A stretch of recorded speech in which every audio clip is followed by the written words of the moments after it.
말씀 제목을 함께 보겠습니다. 사기와 살기 이런 주제를 가지고 말씀을 들어가겠습니다. 지난주에 날이 갑자기 지금 차졌죠.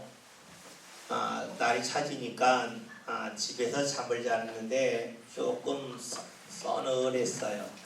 그래서 올 가을 처음으로 보일러를 켰습니다.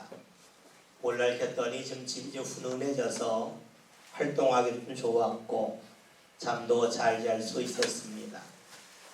아마 우리가 날이 추워질 때에 이 보일러를 켜는 것은 우리 시대의 아주 일상적인 일이죠. 그러나 모든 사람들이 그 일상적인 삶을 누리는 것만은 아닙니다. 제가 1991년도 5월에 처음으로 전라도 나주로 목회를 내려갔습니다. 그 교회는 시골 교회였고 또 교육들이 대부분 연세가 많은 분이었습니다.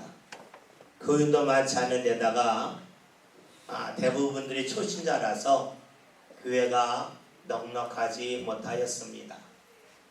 5월에 내려가서 여름을 지나고 가을을 지날 때까지는 교회에서 큰 어려움이 없었는데 11월이 될 때에 큰 어려움이 찾아왔습니다. 그 어려움은 무엇이냐면 제가 있던 그 사택에 보일러가 작동이 되지 아니하는 것이었습니다.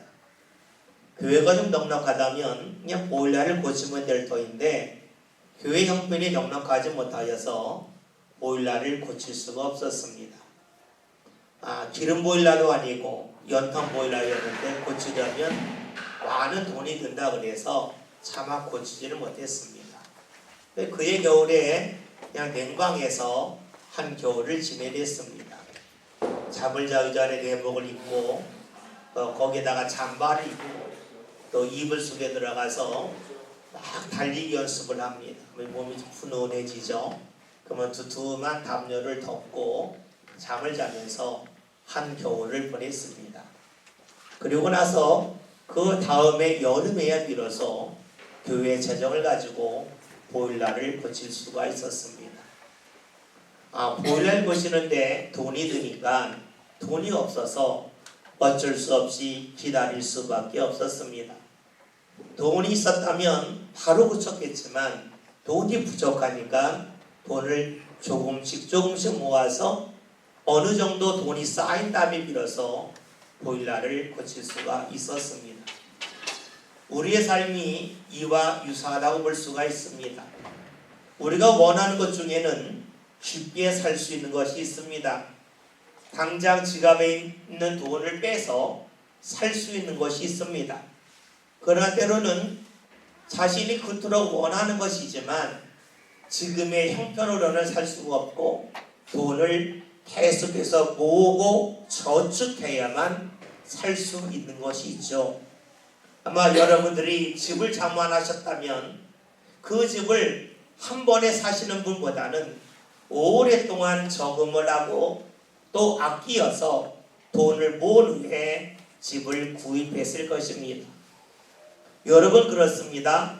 우리가 쉽게 살 수 있는 것이 있고 오랫동안 준비하고 모아야 사고 구입할 수 있는 것이 있죠.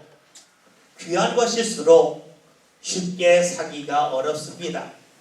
귀한 것은 대부분 값이 비싸고 값이 비싸려면 돈이 있어야 되는데 그 돈을 모으기 위하여 우리는 오랜 시간 동안 아끼며 저축을 해야 자신이 원하는 귀한 것을 구입할 수가 있겠지요. 여러분 그렇습니다.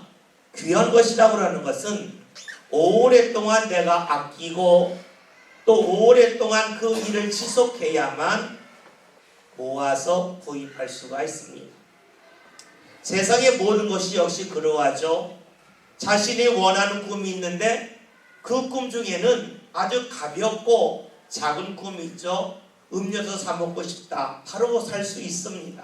그러나 자신이 어느 자리에 이루고 싶다 할 때는 그 꿈을 이루기 위해서 그것을 얻기 위하여 나름대로 오랜 시간 동안 준비하고 쌓아야만 자신이 원하는 자리에 이를 수가 있습니다. 그렇다면 세상일만 그럴까요? 하나님의 일은 어떨까요?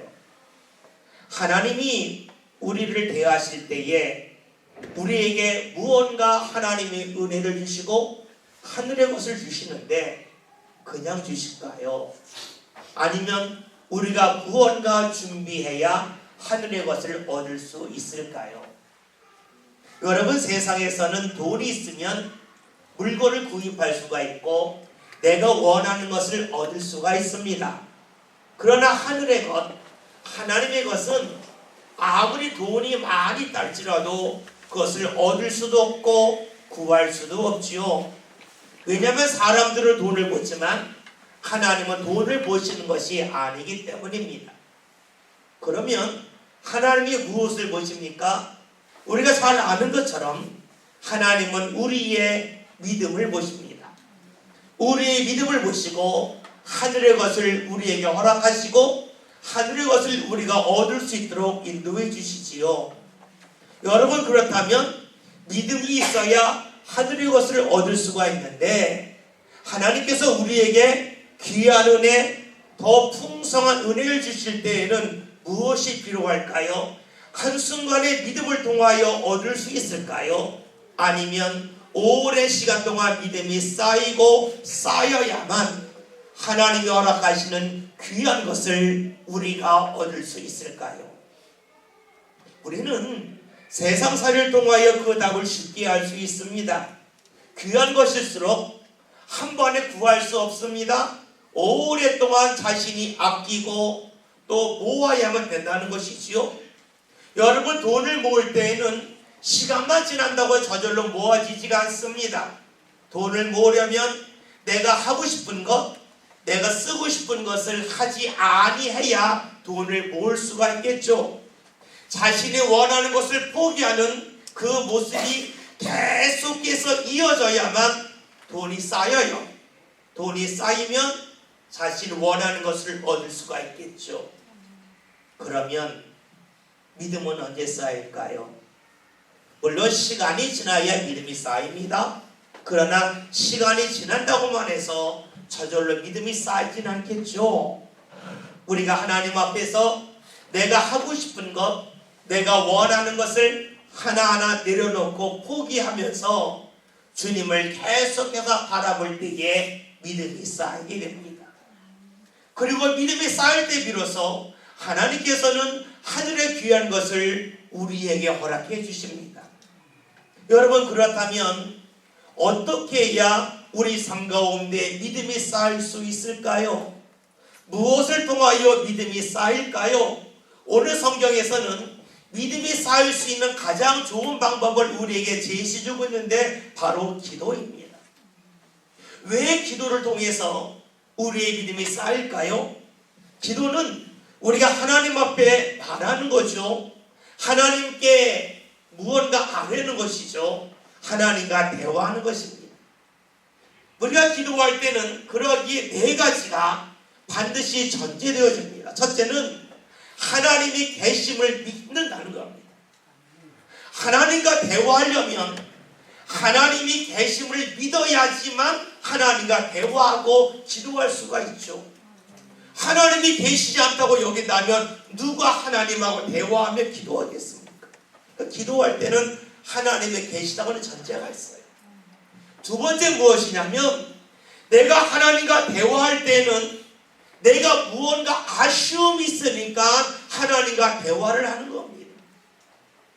나에게는 아쉬움이 없다, 나에게는 부족함이 하나도 없다 라고 말한다면, 그렇게 여긴다면 하나님과 대화하며 하나님 앞에 기도할 이유가 없지요. 그러니까 기도할 때에는 자신의 연약함을 인정할 때 비로소 우리가 기도할 수가 있어요. 첫째는 하나님이 계신 것이고, 두 번째로는 하나님 앞에서 내가 약함을 알 때 기도할 수가 있어요. 세 번째로는 우리가 기도할 때에 하나님이 들으신다고 믿기에 기도를 합니다. 하나님께서 우리의 기도를 들으신다는 것은 우리를 무시하지 않는다는 겁니다. 하나님이 우리를 무시한다면 우리의 말소리에 귀를 기울이지 않겠죠. 우리가 기도한다는 것은 하나님이 나를 무시하지 않는다, 나를 주목한다, 나를 사랑한다고 하는 그 믿음이 있기에 기도할 수가 있습니다. 또 마지막으로 우리 기도하는 것은 내가 기도할 때에 하나님이 응답하심을 믿는 겁니다. 다시 말하면 하나님에게 힘이 있으니까, 하나님에게 능력이 있으니까 하나님이 기도를 들으시고 역사하심을 믿죠. 그러니까 기도할 때는 네 가지 전제가 있어요. 첫째, 하나님이 계시다. 둘째, 내가 약하다. 세 번째, 하나님이 나를 주목하고 계시다. 네 번째, 하나님은 전능하시라고 하는 그 믿음이 있을 때 비로소 기도할 수가 있습니다. 이 네 가지 중에 그 어떤 하나더라도 우리가 믿지 아니한다면 결코 기도할 수가 없겠죠. 우리가 기도할 때는 이 네 가지에 대한 믿음이 있습니다. 그런데 우리가 기도하여 믿음을 쌓으려고 할 때에 우리에게 늘 다가오는 장애가 있습니다. 오늘 성경에서는 그것을 알려주고 있죠. 오늘 말씀을 볼까요? 1절의 말씀을 함께 봅니다. 다 같이 봅니다. 예수께서 그들에게 항상 기도하고 낙심하지 말할 것을 비유로 말씀하여. 아멘. 말씀을 받은 예수님께서 항상 기도해야 된다 말씀하시면서 사람들에게 꼭 전해주고 싶은 말씀이 있는데 그것은 낙심하지 말라는 겁니다. 다른 말로 하면 기도하면서 포기하지 말라는 것이지요. 우리가 기도를 하지만 기도하면서 하나님께서 내가 원하는 것을 속히 주신다면 기도하면서 포기할 사람은 한 사람도 없습니다. 그런데 나 자신이 하나님 앞에 기도하였지만 기도하였는데 그 결과가 눈에 잘 보이지 않아요. 그럴 때 어떤 마음이 듭니까? 하나님이 내 기도를 들으시는가? 내가 기도를 헛되게 하는 건 아닌가 하는 그 마음이 자연스럽게 찾아옵니다. 그래서 기도하다가 중간에 포기하는 사람, 낙심하는 사람들이 참으로 많습니다. 요즘 우리 시대를 가리켜서 청년들이 하는 말 중에 하나가 삼포시대라는 말이 있습니다. 세 가지를 포기한다는 거죠. 첫째는 연애를 포기하고, 둘째는 결혼을 포기하고, 세 번째는 결혼했다 하면 출산을 포기한다는 것이죠. 왜 그러냐면 이것을 하는데 너무나 많은 비용이 든다는 겁니다. 이것을 하고 싶은데 자신의 주머니가 넉넉하지 아니해서 그것을 할 수 없다 해서 포기하는 삼포시대라고 말을 합니다. 예, 어느 정도 일리가 있죠. 자신이 앞날이 불분명하니까, 불안하니까 할 수 없다는 겁니다. 사회적으로 이런 것을 책임으로 전가할 때가 많습니다. 그러나 우리가 남에게 탓을 하고 모든 책임을 다른 에게 돌리는 것은 우리의 삶을 건강하게 하지 못하죠. 왜냐하면 끌려다니는 삶이 되기 때문에 그래요. 여러분 생각해 봅시다. 무언가 포기하는 이유가 어디 있을까요? 그것은 자신이 하고 싶은 것을 다 하려 하기 때문입니다. 연애를 합니다. 연애를 하면서 다른 사람처럼 놀러갈 거 다 놀러가고, 볼 거 다 보고, 먹을 걸 다 먹으려고 하면 돈이 없지요. 하긴 하지만 누리는 것을 조금씩 줄여나가면 할 수가 있겠죠. 그런데 우리들은 하려고 싶은 것을 다 해야만 된다고 생각을 합니다. 여러분 기대해요. 우리가 기도하려면 무엇이 필요합니까? 돈을 모으기 위해서는 자신이 하고 싶은 것을 하지 않고 포기하는 일이 필요하듯이 우리가 기도하기 위해서는 내가 삶 가운데 행했던 일, 하고 싶은 것들을 내려놓아야만 기도할 수가 있습니다. 그런데 그것이 한 번, 두 번은 되지만 계속해서 하는 것이 쉽지 않다는 것이지요. 그러니까 사람들이 기도하다가 몇 번 하다가 해도 소용이 없네 하는 마음을 갖고 기도하다가 포기하고 중단한다는 겁니다. 이 일이 너무나 주님의 마음이 아픈 거예요. 그래서 주님께서 비유를 통하여서 어떻게 하면 우리가 기도를 계속할 수 있는지, 포기하지 않고 낙심하지 않고 기도하면 어떤 일이 일어났는지에 관하여 비유를 통하여 말씀해 주고 계셔요. 2절에는 말씀을 볼까요? 함께 봅니다. 이르시되 어떤 도시에 하나님을 두려워하지 않고 사람을 무시하는 한 재판장이 있는데, 아멘. 말씀을 보면 재판장이 나옵니다. 재판장은 나름대로 공부한 사람이고 나름대로 권력을 소유한 사람입니다. 근데 이 사람이 어떤 사람인가 성경을 보았더니 하나님을 두려워하지 않고 사람을 무시하는 사람이라는 겁니다. 이것을 그냥 우리가 흔히 하는 사회적인 용어로 하면 이런 겁니다. 양심의 거리낌이 없이 다른 사람을 무시하는 사람이라는 겁니다. 다른 사람을 무시하면서도 전혀 꺼리껴지지 않는다는 겁니다. 왜 무시할까요? 자기보다 능력이 부족하기 때문이겠죠. 자신보다 소유한 것이 적고 자신보다 사회적으로 힘이 연약하고 자기보다 주위에 있는 배경을 줄 수 있는 사람이 없는 사람을 보고 무시하는 사람이라는 겁니다. 그러면서 양심의 거리낌이 전혀 없는 사람이 이 재판장이라는 겁니다. 여러분, 오늘 말씀을 읽으면서 이 재판장이 결코 낯설지는 않죠. 왜냐하면 우리 시대가 그러지 않습니까? 자신보다 힘이 없는 사람, 자신보다 소유한 것이 적은 사람, 자신보다 사회적인 배경이 좋지 아니한 사람을 대놓고 무시하면서도 전혀 마음의 양심의 가책을 느끼지 못하는 사람이 가득한 시대가 우리 시대 아닙니까?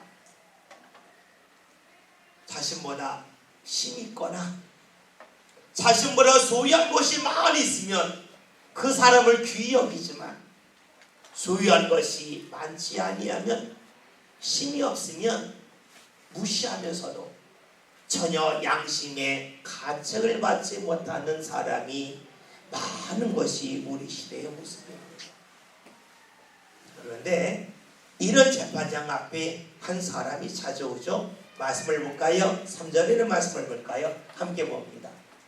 그 도시에 한 과부가 있어 자주 그에게 가서 내 원수에 대한 나의 권한을 풀어주소서 하네. 아멘. 말씀을 보면 한 과부가 그 재판장에 갔다는 겁니다. 우리가 성경을 볼 때에는 그 시대를 꼭 살펴볼 필요가 있습니다. 성경을 보면 힘이 없는 사람을 대표하는 세 부류의 사람이 있습니다. 첫째는 과부, 둘째는 고아, 셋째는 나그네들입니다. 왜냐하면 당시에는 농경 사회였습니다. 목축을 하는 사회였습니다.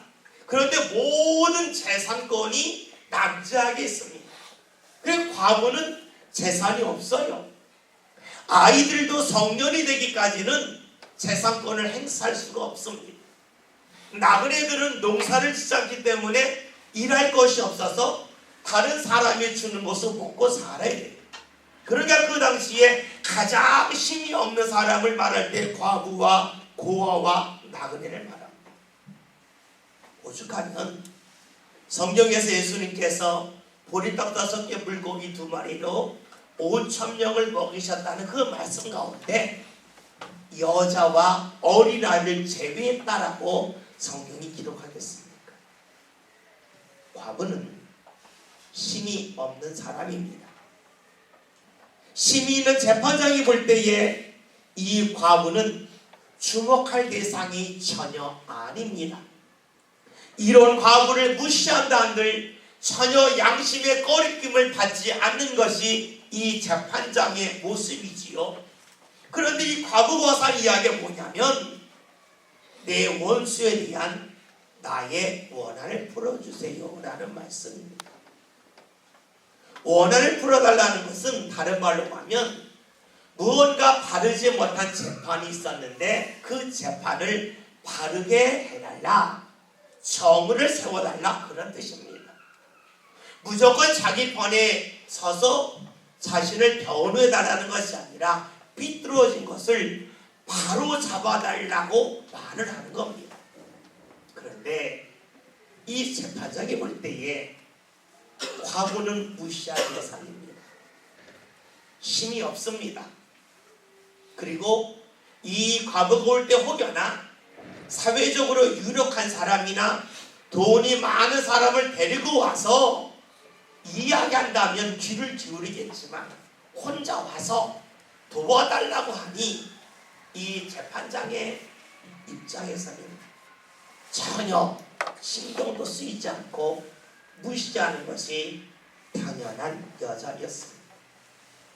여러분, 이 과거의 모습을 보면서 어떤 모습이 떠오릅니까? 혹여나 우리 자신의 모습이 떠오르지 않습니까?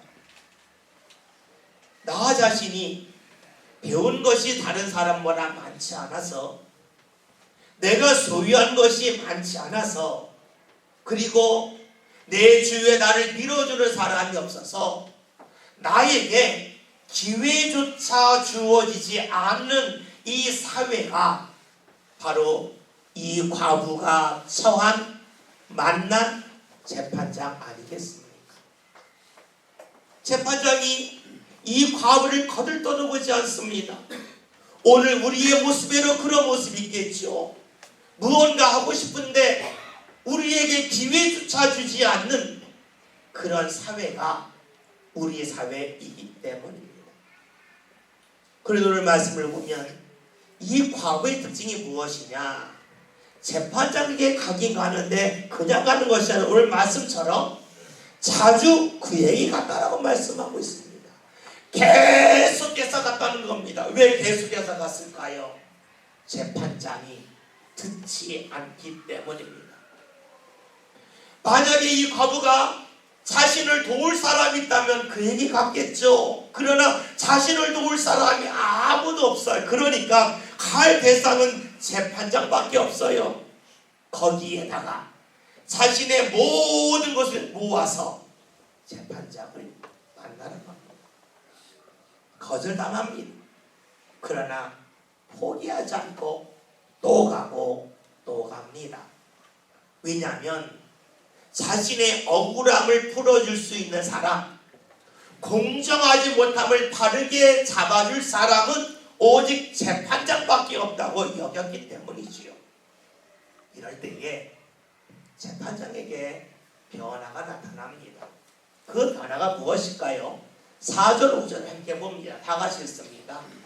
그가 얼마 동안 듣지 아니하다가 후에 속으로 생각하되 내가 하나님을 두려워하지 않고 사람을 무시하나 이 과부가 나를 번거롭게 하니 내가 그 원한을 풀어주리라. 그렇지 않으면 늘 와서 나를 괴롭게 하리라 하였느니라. 아멘. 이 재판장이 하는 이야기가 있습니다. 나 자신은 원래 하나님을 두려워하지 않고 사람을 무시하는 사람인데 그럼에도 불구하고 아무렇지도 않았는데 이 여자가 자꾸만 찾아오니까 자신이 괴롭다는 것입니다. 왜 괴로울까요? 그것은요, 자신이 사람을 무시하는 것, 그것이 옳지 않다고 하는 것을 이 여자를 만나면 만날수록 점차로 느끼게 되었기 때문입니다. 지금까지는 자신이 사람을 무시하며 살아도 그럴 수 있는 일이야 하고 넘겨왔는데 이 과부가 계속해서 찾아오니까 자신의 마음을 두툼하게 막았던 그 두툼한 벽이 하나하나 점점점 벗겨지면서 얇아지는 겁니다. 양심의 가책이 없었습니다. 그러나 자꾸만 그 여자가 찾아오면서 감춰졌던 양심이 조금씩 드러나게 되죠. 그러니까 자신이 괴롭다고 말합니다. 만약에 이 과부가 몇 번 오다가 오지 않았다면 더 이상 그런 마음이 들지 않았겠죠. 계속해서 오는 가운데 이 여인의 마음이, 이 여인의 안타까움이 이 재판장에게 하나하나 느껴지기 시작하는 겁니다.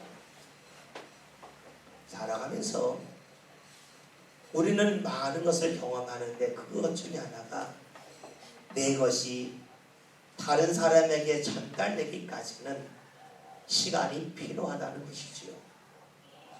우리가 말한다고 하는 것은 자신의 마음을 다른 사람에게 표현하는 것이죠. 나에게 누군가를 좋아하는 마음이 있어요. 이 마음을 표현하여 말로 합니다. 말로 할 때는 시간이 걸려요. 자신의 마음이 복잡합니다. 이것을 누군가에게 알려요. 말을 도와야 합니다. 그리고 그 말이 그 사람에게 전달되고 느껴지기까지는 시간이 필요하지요. 그래요, 나의 것이 누군가에게 전달되려면 시간이 필요합니다. 마찬가지입니다. 이 과부의 억울함이, 안타까움이 재판장에게 전달되기까지는 시간이 필요합니다. 중요한 것은 그 시간이 되기까지 과부는 멈추지 않았다는 데 있습니다. 계속해서 이 재판장을 찾아가죠. 그러는 가운데 이 재판장은 가리워졌던 양심이 조금씩 드러납니다. 그래서 괴로워합니다. 괴로워하는 가운데 그가 내린 결정이 무엇입니까? 내가 이 과부의 청을 들어주어야 되겠다는 것이지요. 말씀을 볼까요? 6절에는 말씀을 봅니다. 다 같이 있습니다. 주께서 또 이르시되 불의한 재판장이 말한 것을 들으라. 아멘. 예수님은 기도에 관한 말씀을 하시다가 옳지 않은 불의한 재판장에 관한 말씀을 하십니다. 이를 통하여 주시고자 하는 교훈이 있다는 것이죠. 그것이 무엇일까요? 7절에는 말씀을 함께 봅니다. 다 같이 봅니다. 하물며 하나님께서 그 밤낮 부르짖는 택하신 자들의 원한을 풀어주지 아니하겠느냐? 그들에게 오래 참으시겠느냐? 아멘. 예수님은 이제 이 과부가 재판장을 계속해서 찾아갔던 것을 말씀하신 후에 그것을 기도와 연관시켜 말씀해주고 계십니다. 하나님 앞에 밤낮 부르짖어 기도하면 하나님께서 들으신다는 겁니다. 오래 참으시겠다는 것이지요.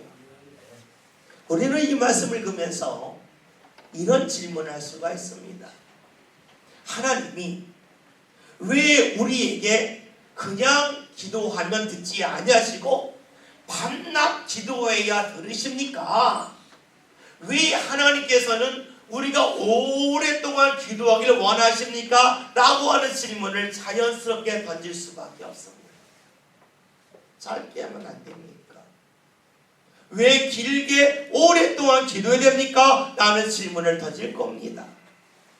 여러분, 기도할 때에는 4가지 전제가 필요하다 그랬죠. 그것은 하나님 계시다는 것, 내가 약하다는 것, 하나님이 나를 주목하신다는 것, 그리고 하나님이 전능하시다고 하는 것이 전제되어야 기도할 수 있습니다. 그런데 이 기도를 함을 통하여 무엇이 쌓입니까? 믿음이 하나둘씩 쌓이는 겁니다.